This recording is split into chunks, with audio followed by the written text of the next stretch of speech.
এখন মানে এমন ভাবে কষ্ট যাচ্ছে যে আমি পরনের কাপড়টা যে কিনবো, যে আমি একটা শখের খাবার খাবো, আমার খাওয়ার ইচ্ছে করতেছে, আমি পাই।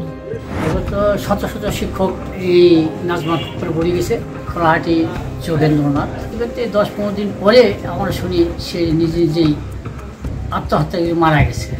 আমাদের পরিবারের কিছুই ক্ষতি হয়ে গেল।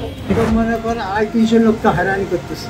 গাড়ি বিক্রি করে টাকা দিবার কয়, বাড়ি তো হয় নিবে চায়।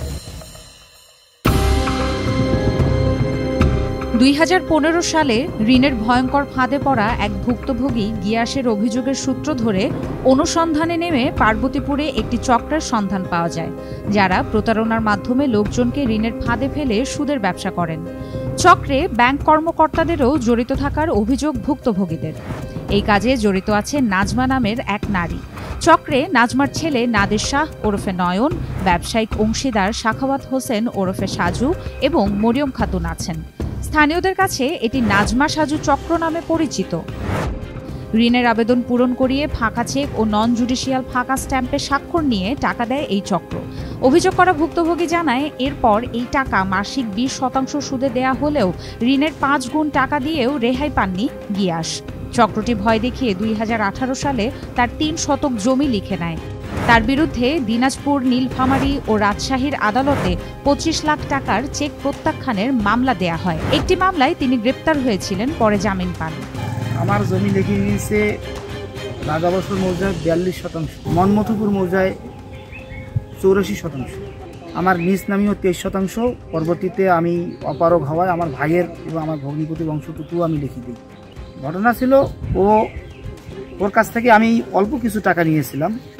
সর্বপ্রথম 1.5 লক্ষ টাকা নিয়েছিলাম। এই 1.5 লক্ষ টাকা ওর কাছ থেকে নেওয়ার পরে ও আমার কাছ থেকে ব্ল্যাঙ্ক স্টাম্পের স্বাক্ষরিত স্টাম্প নিয়ে নেয় এবং সে আমাকে প্রস্তাব দেয়। ও আমাকে হুগলিপাড়া শাখা সোনালী ব্যাংকে আমাকে কনজিউমার লোন করে দিয়ে এই টাকাটা পরিশোধ করে দেবে। সেই লোনও করে দিতে পারে না, আর মাসে মাসে আমার কাছ থেকে 15% আর দ্বিতীয় ধাপের যে টাকা নিয়েছিলাম সেটার 20%। পরে আমাকে প্রস্তাব দিল, আপনি এগুলো আর টানতে পারবেন না, আপনি আমাকে জমি লিখে দিন, আর যদি লোন কখনো করে দিতে পারি, আপনি যদি কখনো পারেন, আপনাকে আমি জমিতে ফেরত দিব। এই অঙ্গীকার নামায় আমি তাকে জমিটা কবলাদৃষ্টি করে দিই। হ্যাঁ আছে, আমার আরেক ভাই আশরাফুর রহমান। আচ্ছা আচ্ছা। ওর কাছ থেকে 64% এবং 51% জমি লিখে নেয়, আবাদি জমি। একটা ব্যাংকে লোন ছিল, অগ্রণী ব্যাংকের, মামলা হয়েছিল। সেই মামলা হওয়ার কারণে ও কিছু টাকা তার কাছ থেকে নিয়েছিল। ও সুদ ধরে জমি লিখে নিয়েছে 64% আর 51%। 64% নাজমা খাতুন নিজে খরিদ করেন, দলিল করে নেয়, আর 51%টা তার ছেলে নয়নের নামে করে নেয়। ভুক্তভোগীরা বলছেন, পার্বতীপুরে এমন ফাঁদে পড়া ব্যক্তির সংখ্যা 3 শতাধিক।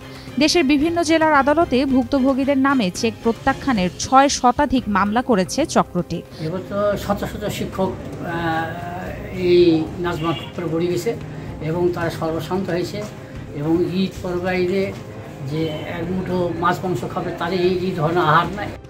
স্থানীয় সূত্রের ভাষ্য, হুগলিপাড়া শাখা সোনালী ব্যাংকে উপজেলার প্রায় 1000 শিক্ষকের সঞ্চয়ী হিসাব আছে। তারা সেখান থেকে বেতন বোনাস তোলেন, আর্থিক সংকটে পড়লে ব্যক্তিগত ঋণ নেন। এই সুযোগই কাজে লাগান নাজমারা। 152 ভুক্তভোগীর তথ্য প্রথম আলোর কাছে রয়েছে। 2 থেকে 6 জুন 47 ভুক্তভোগীর বাড়িতে গিয়ে এবং 55 জনের সঙ্গে মুঠোফোনে কথা বলে জানা যায় সবাই ঋণের ফাঁদে পড়েছে।